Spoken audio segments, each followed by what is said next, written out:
Hello, എല്ലാവരും സുഖമായിരിക്കുന്നു എന്ന് വിശ്വസിക്കുന്നു. ഇവിടെ ഞങ്ങൾ സുഖമായിട്ടിരിക്കുന്നു കേട്ടോ. അപ്പോൾ എൻ്റെ ഈ ഒരു ചാനൽ സബ്സ്ക്രൈബ് ചെയ്ത എല്ലാവർക്കും ആദ്യം തന്നെ ഒരു നന്ദി പറയുന്നത്. അപ്പോൾ ഇന്നത്തെ വ്ളോഗ് എന്ന് പറയുന്നത് ഒരു ഓണം സ്പെഷ്യൽ വ്ളോഗാണ്. ഓണത്തിന് മുന്നേ ഉള്ള കുറച്ച് ഒരുക്കങ്ങളും പിന്നെ അതിന് ശേഷമുള്ള ഓണം ഷോപ്പിങ്ങും പിന്നെ അതിന് ശേഷമുള്ള ഓണം സദ്യയും അങ്ങനത്തെ എല്ലാം ഇൻക്ലൂഡ് ചെയ്ത ഒരു നല്ല വ്ളോഗാണ് ഇത്. അപ്പോൾ ഇതൊരു സ്പെഷ്യൽ വ്ളോഗ് കൂടാണ്. അപ്പോൾ എല്ലാം ഒന്ന് കണ്ടു നോക്കണേ, നിങ്ങൾക്ക് ഇഷ്ടമായതെന്ന് പറയണേ. അപ്പോൾ ഇന്നെന്ന് പറയുന്നത് ഓണത്തിന് മുന്നേ ഉള്ള ഞായറാഴ്ചയാണ്, അതായത് ഒരാഴ്ച മുന്നേ. അപ്പോൾ അന്നത്തെ ദിവസം എന്ന് പറഞ്ഞാൽ എനിക്ക് ഒന്നുമില്ലായിരുന്നു കുക്കിങ്. ഞാൻ ഭയങ്കര ഫ്രീ ആയിട്ടുള്ള ഒരു ദിവസമായിരുന്നേ. അതെന്താന്ന് പറയാം. അപ്പം രാവിലെ തന്നെ ഹസ്ബൻഡ് ആണേലും മോളാണേലും എണ്ണീറ്റു. പതിവില്ലാതെ അവർ ഞായറാഴ്ച ആയിട്ടും കുറച്ച് നേരത്തെ എല്ലാവരും എണ്ണീറ്റു കേട്ടോ. പക്ഷേ ഞാൻ ഏകദേശം താമസിച്ചാണ് എണ്ണീച്ചു. ഞാൻ 8:30-9 എണ്ണീറ്റപ്പോഴത്തേക്കും. അപ്പം രാവിലെ തന്നെ എണ്ണീറ്റിട്ട് ആദ്യം ചെയ്തത് സാധാരണ ചെയ്യാറുള്ള പോലെ തന്നെ കുറച്ച് ജീരക വെള്ളം എനിക്കുണ്ടാക്കി, ഹസ്ബൻഡിന് കാപ്പി ഉണ്ടാക്കി. പിന്നെ ഇവിടെ എന്ന് പറഞ്ഞാൽ നമുക്ക് നമ്മുടെ കാപ്പിയൊക്കെ കിട്ടാറുണ്ട് കേട്ടോ. നമ്മുടെ പൊടികളും ഐറ്റമൊക്കെ കിട്ടാറുണ്ട്. പിന്നെ പ്രശ്നം എന്ന് വെച്ചാൽ ചായപ്പൊടി നല്ലത് നമുക്കങ്ങനെ കിട്ടാറില്ല. അത് നമ്മുടെ നാട്ടിലെ ആ ഒരു ബ്രാൻഡൊന്നും ഇവിടെ അങ്ങനെ കിട്ടാറില്ല. അത് മാത്രമുള്ളൊരു പ്രശ്നം. ആദ്യം തന്നെ ഞാനാണെങ്കിൽ ദോശമാവ് ഒന്ന് ഫ്രിഡ്ജിൽ നിന്ന് മാറ്റി വെച്ചതിന് ശേഷം കുഞ്ഞിനെ ഒന്ന് പല്ല് തേപ്പിച്ച് ജസ്റ്റ് ഒന്ന് ഒരുക്കി നിർത്താമെന്ന് വെച്ചു. അല്ലെങ്കിൽ അവൾ ഭയങ്കര മടിയാണ് പല്ല് തേക്കാൻ. അപ്പോൾ ഒരുവിധം പല്ലൊക്കെ തേപ്പിച്ച് കൊണ്ടുവന്നപ്പോഴത്തേക്ക് തലേന്ന് ഞാനാണെങ്കിൽ ഉണ്ണിയപ്പം ഉണ്ടാക്കിയിട്ടുണ്ടായിരുന്നു. തലേന്നല്ല, ഉണ്ടാക്കി ഒരു 2 ദിവസമായി. പക്ഷെ അത് ഫ്രിഡ്ജിൽ വെച്ചുകൊണ്ട് കുഴപ്പമൊന്നുമില്ല. അപ്പോൾ അത് വേണമെന്ന് പറഞ്ഞ് കുറച്ച് വാശിയായിരുന്നു. അപ്പം ഞാൻ തരുന്നില്ല എന്നൊക്കെ പറഞ്ഞപ്പോഴത്തേക്ക് അതെടുത്തുകൊണ്ട് ഓടുകയാണ് ആള്. ഭയങ്കര ഇഷ്ടമാണ് ഉണ്ണിയപ്പം. പിന്നെ അത് ഞാൻ ഒരെണ്ണം എന്തോ കൊടുത്തിട്ട് ഞാൻ പിന്നാണെങ്കിൽ അവൾക്ക് ദോശ ചുടാനായിട്ട് പോയി. കുട്ടികൾക്കാണെങ്കിൽ നമ്മൾ ദോശ ചുടുമ്പോൾ കുറച്ച് ഏറെ നെയ്യൊക്കെ ഒഴിച്ച് ചുടുന്നതാണ് നല്ലത്. നമുക്കാണെങ്കിൽ ഒരു ടീസ്പൂണോ അങ്ങനെ എന്തെങ്കിലും ചേർത്താൽ മതി. പക്ഷെ കുട്ടികൾക്ക് കുറച്ച് ഏറെ ചേർത്താൽ നല്ല അടിപൊളിയാണ്. അപ്പം തലേന്ന് തന്നെ ഞങ്ങൾ ബട്ടർ ചിക്കൻ കുറേ ഏറെ ഉണ്ടാക്കി വെച്ചിട്ടുണ്ടായിരുന്നേ ഉച്ചക്കത്തേക്ക്. അപ്പം അതും ഇതിനായിട്ട് സൈഡായിട്ട് ചൂടാക്കി എടുക്കാമെന്ന് വെച്ചു. അപ്പം അത് ജസ്റ്റ് ഒന്ന് മൈക്രോവേവിൽ വെച്ച് ചൂടാക്കി എടുത്തു. അപ്പം എല്ലാവർക്കും ഇഷ്ടമാണ് ബട്ടർ ചിക്കൻ. ഭയങ്കര എളുപ്പമാണ് ഉണ്ടാക്കാൻ. എൻ്റെ റെസിപ്പി ഇട്ടിട്ടുണ്ട്, ഇഷ്ടമുണ്ടെങ്കിൽ എല്ലാവരും ഒന്ന് നോക്കണേ. അപ്പോൾ അതും വെച്ചിട്ട് മോള് കുറച്ച് കഴിച്ചു കേട്ടോ. അവൾക്ക് ചിക്കൻ പൊതുവെ ഇഷ്ടമാണ്. ഇതിനാണെങ്കിൽ അധികം എരിവ് ഇല്ലാത്തതുകൊണ്ട് കുട്ടികൾക്കാണെങ്കിൽ ഭയങ്കര ഇഷ്ടപ്പെടും. ഇഞ്ചിയും വെളുത്തുള്ളിയും കറി പോലെ തന്നെ കൂട്ടുമല്ലോ. അല്ല, ഇനിയിപ്പോൾ നിങ്ങൾക്ക് കറികളിലൊക്കെ കുറച്ച് എരി കൂടുതലെന്ന് തോന്നുകയാണെങ്കിൽ കുറച്ച് തേങ്ങാപ്പാലൂടെ ചേർക്കുകയാണെങ്കിൽ കുട്ടികൾക്ക് മാത്രമായിട്ട് എടുത്ത് തേങ്ങാപ്പാൽ ഒഴിക്കുകയാണെങ്കിൽ അവർക്കും അത് ഭയങ്കരമായിട്ട് ഇഷ്ടപ്പെടും. അവൾക്കും കൊടുത്ത് ഞങ്ങൾ രണ്ടുപേരും കഴിച്ചതിന് ശേഷം ലഞ്ചിൻ്റെ കാര്യങ്ങൾ നോക്കാമെന്ന് വെച്ചാൽ. അപ്പോൾ ഹസ്ബൻഡ് നേരത്തെ പറഞ്ഞു ആളിന്ന് ഞങ്ങൾക്ക് എല്ലാവർക്കും കൂടെ ബിരിയാണി ഉണ്ടാക്കാമെന്ന് പറഞ്ഞു. അപ്പം ഞാൻ ജസ്റ്റ് അരി ഒന്ന് വെള്ളത്തിലിട്ടു. പിന്നെ കുറച്ച് ഇഞ്ചി വെളുത്തുള്ളി എല്ലാം ഒന്ന് റെഡിയാക്കി കൊടുത്തു കേട്ടോ. അപ്പോൾ ആൾ ഇങ്ങനെ എൻ്റെ ട്രൈപോഡിനകത്ത് ഇങ്ങനെ വെച്ചിട്ട് റെസിപ്പിയൊക്കെ നോക്കുക കേട്ടോ. അങ്ങനെ എന്നിട്ട് അത് ചെയ്യാമെന്നൊക്കെ പറഞ്ഞ് നന്നായിട്ട് വെക്കും കേട്ടോ. എപ്പോഴും ഒന്നും ഉണ്ടാക്കത്തില്ലെങ്കിലും വല്ലപ്പോഴും ഉണ്ടാക്കും. അപ്പം നന്നായിട്ട് ഉണ്ടാക്കുകയും ചെയ്യുമേ. എല്ലാവർക്കും ഇഷ്ടമാണ്. ഞാൻ സാധാരണ ഉണ്ടാക്കുമ്പോൾ കുറച്ച് എരിവ് ഉണ്ടാകാറുണ്ട്, പക്ഷേ ആളുണ്ടാക്കുമ്പോൾ അത്ര എരിവ് ഉണ്ടാകാറില്ല. അപ്പം മോക്കും അത് കഴിക്കാനും നല്ല പാകമായിരിക്കും. അപ്പം അതിൻ്റെ ഓരോ കാര്യങ്ങളൊക്കെ ചെയ്യാണ് കേട്ടോ. അപ്പം ഇനി കുറച്ച് നേരത്തേക്ക് അടുക്കളയിലോട്ട് വരണ്ടെന്ന് പറഞ്ഞേക്കാം. അപ്പം ഞാനും മോള് ഇനി കുറച്ച് നേരം റെസ്റ്റ് എടുക്കും. അപ്പോൾ ആളത് റെഡിയാക്കാമെന്ന് പറഞ്ഞു. ദേവുവിൻ്റെ ഇപ്പോഴത്തെ മെയിൻ പരിപാടി എന്ന് പറഞ്ഞാൽ ഈ സ്ലാബിൻ്റെ മുകളിൽ കയറി ഇരിക്കുകയാണ്. എനിക്ക് നല്ല പേടിയാണ് ഇതിൻ്റെ മണ്ടയിൽ കയറുമ്പോൾ. അപ്പം മിക്കവാറും എല്ലാ പിള്ളേരും ഇങ്ങനെ തന്നെ ആയിരിക്കും. അവരിങ്ങനെ മണ്ടയ്ക്കൊക്കെ കയറി അവർക്കിഷ്ടമാണ് ഓരോന്നിൽ വലിഞ്ഞേറാൻ. പക്ഷെ നമ്മൾ എപ്പോഴും അത് ശ്രദ്ധിച്ചോണം. എങ്ങനെയാണെന്ന് അറിയത്തില്ല, അവർ വീണ് കഴിഞ്ഞാൽ പിന്നെ പറഞ്ഞിട്ട് കാര്യമില്ലല്ലോ. അപ്പം ആ ഒരു കാര്യം എപ്പോഴും ശ്രദ്ധിച്ചോണം. അപ്പം ഞാൻ അടുക്കളയിൽ എന്തെങ്കിലും ചെയ്യുവാണെങ്കിൽ അവളെ അടുക്കളയുടെ ആ ഒരു ഭാഗത്തോട്ട് വരാൻ സമ്മതിക്കത്തില്ല. കുറച്ചുകൂടെ വലുതായി കഴിഞ്ഞാൽ കുഴപ്പമില്ല. അല്ലെങ്കിൽ ഞാൻ എപ്പോഴും അടുത്ത് തന്നെ നിൽക്കണം. ഞാനിപ്പം എന്തെങ്കിലുമൊക്കെ ഉണ്ടാക്കുവാണെങ്കിൽ ചിലപ്പോൾ എനിക്ക് അവളെ പെട്ടെന്ന് ശ്രദ്ധിക്കാൻ പറ്റാത്തതുകൊണ്ട് അടുക്കളയിൽ ഞാൻ അധികം കയറ്റത്തില്ല. അതേസമയം ഞാൻ ചെറിയ എന്തെങ്കിലും പണിയാണ് ചെയ്യുന്നതെങ്കിൽ അവൾ അവിടെ സ്ലാബിലൊക്കെ ഇരുത്തി, അല്ല അവൾ എനിക്ക് എന്തെങ്കിലും കുഞ്ഞു ഹെൽപ്പൊക്കെ ചെയ്ത് തരും. ക്ലീനിങ് ഒക്കെ ചെയ്യുമ്പോൾ എനിക്കിങ്ങനെ എടുത്ത് പറക്കി വെച്ച് തരും. അങ്ങനത്തെയൊക്കെ സഹായമൊക്കെ അവള് ചെയ്തു തരും. ദൈവമേ, എന്തു ദൈവം ഈ കാണിക്കും? താഴെ ഇറങ്ങിക്കേ. അതെന്താ എങ്ങനെ കേറിയത് ഇയാള്? എങ്ങനെ കേറിയത്?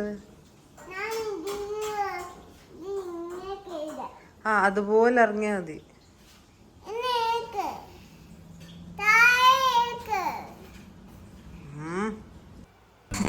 ഹസ്ബൻഡ്സ് ആണെങ്കിൽ നമ്മുടെ അടുക്കളയിൽ കയറിയുള്ള മെയിൻ പ്രശ്നം എന്ന് പറഞ്ഞാൽ കുറേ പാത്രങ്ങൾ എടുക്കും. അത് മാത്രമാണ് എനിക്കൊരു പ്രശ്നമായിട്ട് തോന്നിയിട്ടുള്ളത്.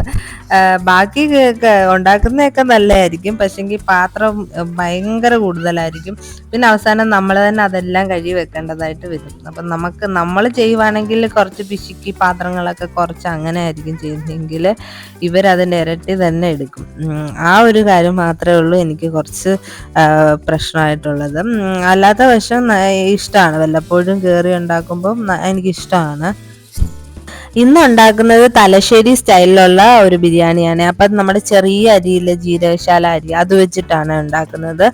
പിന്നെ ഈ ബിരിയാണിക്കകത്താണെങ്കിൽ നമ്മൾ കൂടുതൽ നമ്മുടെ സവാള നന്നായിട്ട് ഫ്രൈ ചെയ്ത് മൊരിച്ചെടുത്തിട്ട് അത് നമ്മുടെ ചിക്കൻ കറി ആക്കുന്ന സമയത്ത് കുറച്ച് ഏറെ ഇട്ടാണെങ്കിൽ നല്ല കളറും വരും, നല്ല ടേസ്റ്റും ആയിരിക്കും. അപ്പോൾ നിങ്ങൾ ഉണ്ടാക്കുമ്പോൾ അതുപോലെ ഒന്ന് ട്രൈ ചെയ്ത് നോക്കണം. ഇപ്പം നമ്മൾ സാധാരണ ബിരിയാണി ആണെങ്കിലും ശരി, അതുപോലെ ചെയ്ത് കഴിഞ്ഞാൽ നല്ല ടേസ്റ്റ് ആയിരിക്കും.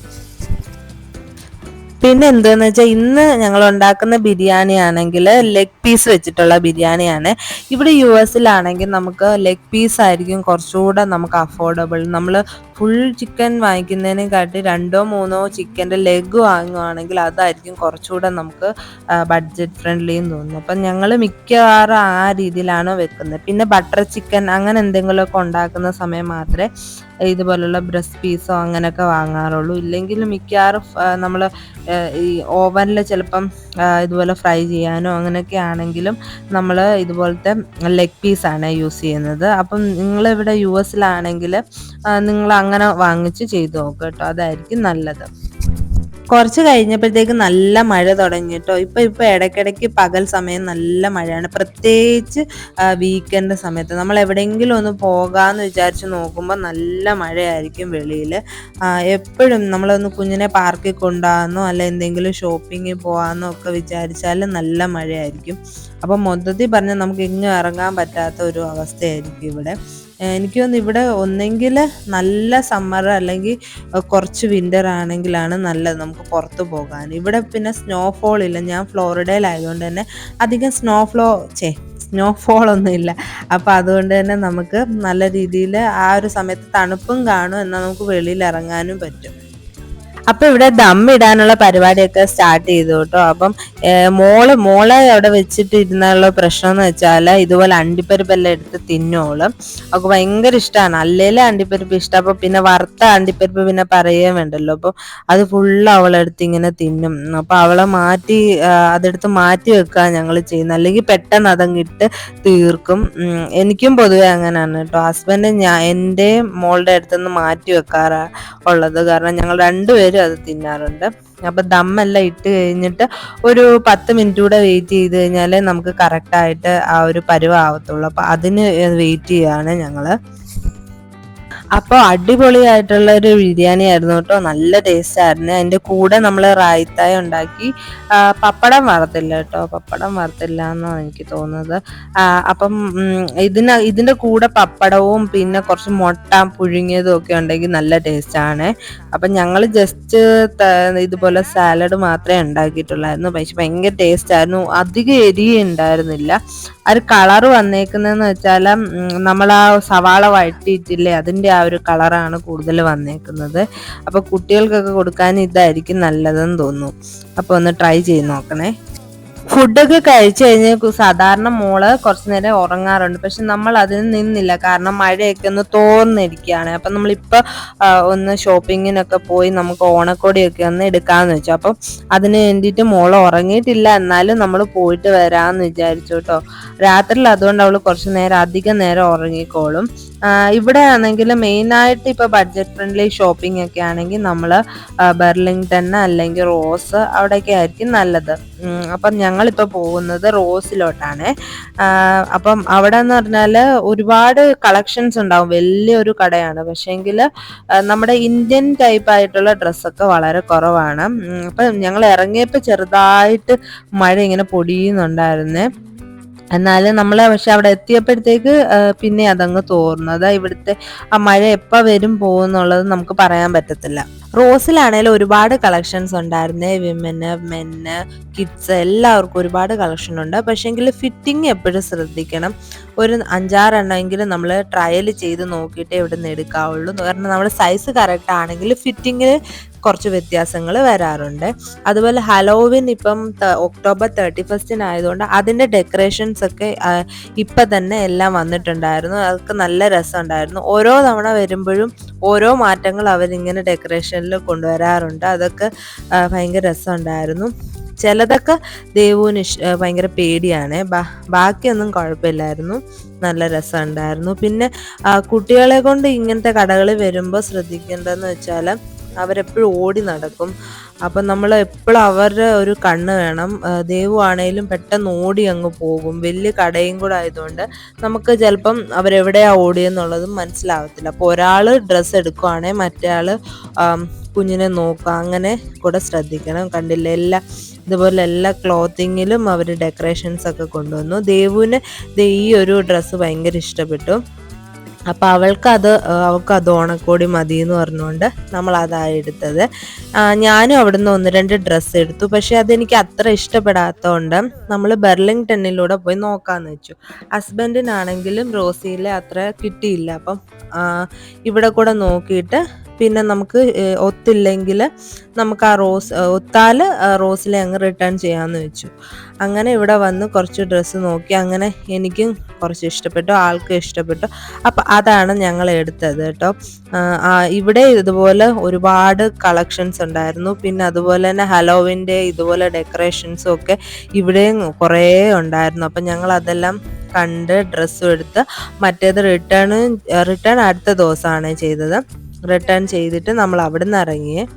ഇനി അടുത്ത ഉള്ളതെന്ന് വെച്ചാൽ നമ്മുടെ കുറച്ച് പർച്ചേസാണ്, നമ്മുടെ സദ്യക്ക് വേണ്ടിയിട്ടുള്ള കുറച്ച് കാര്യങ്ങൾ. അപ്പോൾ അതിന് വേണ്ടിയിട്ട് ഞങ്ങൾ പൂരാടത്തിൻ്റെ അന്നേ ഇറങ്ങി കുറച്ച് ഷോപ്പിംഗ് ഒക്കെ ചെയ്തായിരുന്നു. ഞാനൊരു ചെറിയ ഷോർട്സ് ഒക്കെ ഇട്ടിട്ടുണ്ടായിരുന്നു.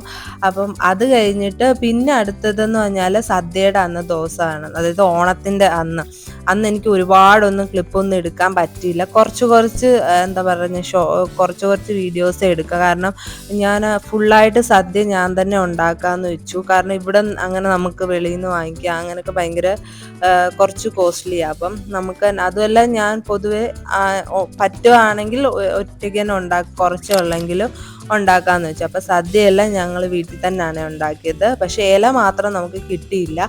പിന്നെ നമ്മൾ പേപ്പർ വാഴയില ഉണ്ടായിരുന്നു, അത് വെച്ച് അഡ്ജസ്റ്റ് ചെയ്തു കേട്ടോ. അപ്പോൾ അത്തപ്പൂവിനാണെങ്കിൽ ഇവിടുത്തെ ആണെങ്കിൽ സ്റ്റോറിൽ പോയിട്ട് നമ്മൾ ബൊക്കെ വാങ്ങിയിട്ട് ആ ഒരു പൂവാണ് യൂസ് ചെയ്തത്. അത് കുഴപ്പമൊന്നുമില്ലായിരുന്നു. അത് പക്ഷേങ്കിൽ അധികം ഇല്ലായിരുന്നു, വളരെ ചെറിയൊരു അത്തപ്പൂവായിരുന്നു. പിന്നെ സദ്യക്കാണെങ്കിൽ എല്ലാം നമ്മൾ റെഡിയാക്കി. എനിക്ക് ആകെ ഒരു ഇതെന്ന് പറഞ്ഞാൽ ബോളി ഉണ്ടാക്കാനുള്ള സമയം കിട്ടിയില്ല. ബാക്കി ഒരുമാതിരി എല്ലാം ഞാൻ തട്ടിക്കൂട്ടി. പിന്നെ ഹസ്ബൻഡ് ആണെങ്കിലും പായസം ആണെങ്കിലും അതുപോലെ തന്നെ മോര് അങ്ങനത്തെ കാര്യങ്ങളൊക്കെ ആൾ റെഡിയാക്കി. പിന്നെ ഞങ്ങൾ കുറച്ച് ഫ്രണ്ട്സിനെയൊക്കെ വിളിച്ചു. അപ്പോൾ അങ്ങനെ സദ്യ അടിപൊളിയാക്കി. ഞാൻ വലിയതായിട്ട് ആഘോഷിക്കേണ്ട എന്നൊക്കെ വിചാരിച്ചു. എന്നാലും ഞങ്ങൾ ഇവിടെ US വന്നിട്ടുള്ള ആദ്യത്തെ ഓണമാണ്. അപ്പം നമ്മൾ വിചാരിച്ചു ചെറുതായ രീതിയിൽ നമുക്കൊന്ന് ആഘോഷിക്കാം എന്ന് വിചാരിച്ചിട്ട് ചെയ്തതാണ്. അപ്പം അങ്ങനെ നമുക്ക് അധികം ഫ്രണ്ട്സ് ഒന്നും ഇല്ല, കുറച്ച് പേരെയൊക്കെ വിളിച്ച് നമ്മൾ അങ്ങനെ സദ്യയൊക്കെ കൊടുത്തു. ഭയങ്കര ഹാപ്പിയായി. അപ്പോൾ അത്രയൊക്കെ ഉള്ളൂ കേട്ടോ ഈ ഒരു വ്ളോഗ്. എല്ലാവർക്കും ഈ ഒരു വ്ളോഗ് ഇഷ്ടമായെന്ന് കരുതുന്നു.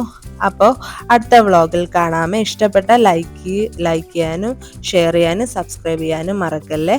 Thank you.